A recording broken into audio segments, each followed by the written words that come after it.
Melania Trump lit up when a 3-year-old boy darted out of Family Unit 8 at a migrant center in Tucson, Arizona.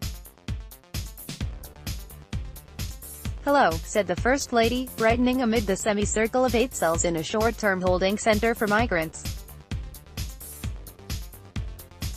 "How are you, Mrs. Trump?" An immigrant and a mother herself, wanted to find out more about how her husband's strict immigration policy was playing out on the ground, especially among families that have been separated at the border. 2 tours of migrant detention centers in a week gave her a sometimes grim view. Now the question is what she does with that knowledge, and how she meshes it with her dislike for dividing up families and a concurrent belief in strong borders.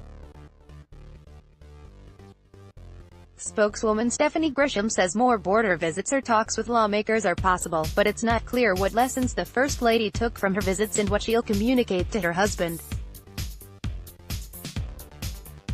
"She cares about children deeply," Grisham said. "She also believes in strong border laws and treating everybody equally." The First Lady has given her husband her views on controversial political issues throughout his presidency, but never in such a public way as with the issue of immigrant children. Before her husband reversed himself and put a halt to separations at the border, Mrs. Trump's office put out a statement saying the First Lady hates to see families separated and expressing hope that both sides of the aisle can reform the nation's immigration laws. She did not say whether she supports the president's zero-tolerance policy for criminally prosecuting those who cross the border illegally. "This is a complex issue," Grisham said. She recognizes that the sights and sounds of Mrs. Trump's visits to border facilities in Texas and Arizona amounted to a hard-to-forget information file about the 2,000 children separated from their families nationally. Thursday's visits to a migrant center and a school provided Mrs. Trump with indelible images and facts on the perils for families crossing the desert, the challenges for law enforcement, and what happens to illegal border crossers and their children when they are caught. Despite the camera-ready nature of the events, some of the images were bleak. A cell blocked doors open at the time, where minors are sorted into families, males, and processed and unprocessed, 6 expressionless teenage boys seated on a bench outside their cell. A daycare for children under 2 and a few mothers, also minors. At a Tucson roundtable with law enforcement officials responsible for hundreds of miles of border, the First Lady asked how many children cross the desert alone. One official told her a 16-year-old was raped on her journey into the U.S. and gave birth in federal custody. Another official showed Mrs.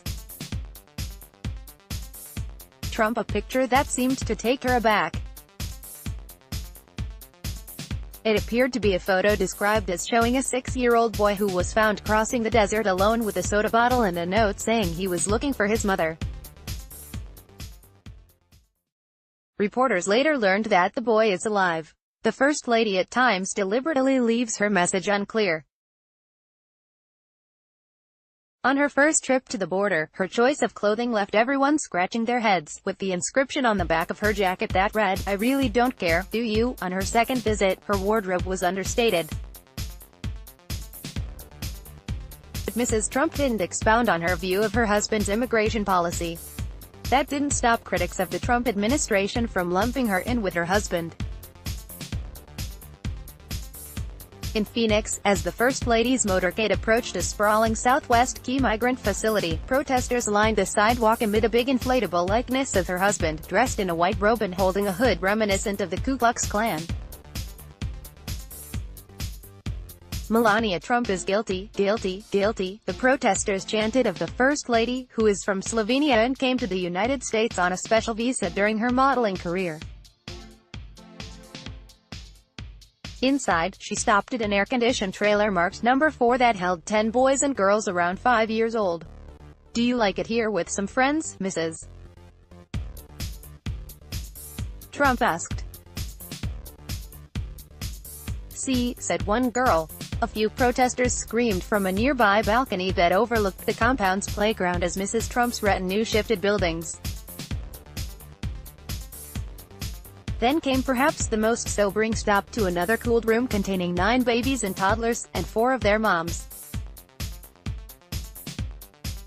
Mrs. Trump stepped onto the carpet in her sneakered feet and squatted down to get closer to the children, still sleepy from recent naps. She glanced up toward the women standing nearby and asked, "Who are the moms?" One woman from Honduras raised a hand. "Where is your baby?" the First Lady asked. A translator helped the young woman point out a boy, 14 months old. An official traveling with Mrs. Trump said there were 121 children there and their average stay was 48 days. The balcony was empty by the time Mrs. Trump departed. At the gates of the compound, some protesters tried briefly to jog alongside the First Lady's motorcade as it sped, lights flashing, toward the airport and the 4-hour flight back to Washington. Politics: 2 tours of migrant detention centers in a week gave Melania Trump a sometimes grim view. Now the question is what she does with that knowledge, and how she meshes it with her dislike for dividing up families and a concurrent belief in strong borders. Melania Trump, immigration, migrant centers, detention, family separation 862 Saturday 30 June 2018 4:26 p.m. 20182630 Saturday 30 June 2018 4:26 p.m. Newsmax Inc.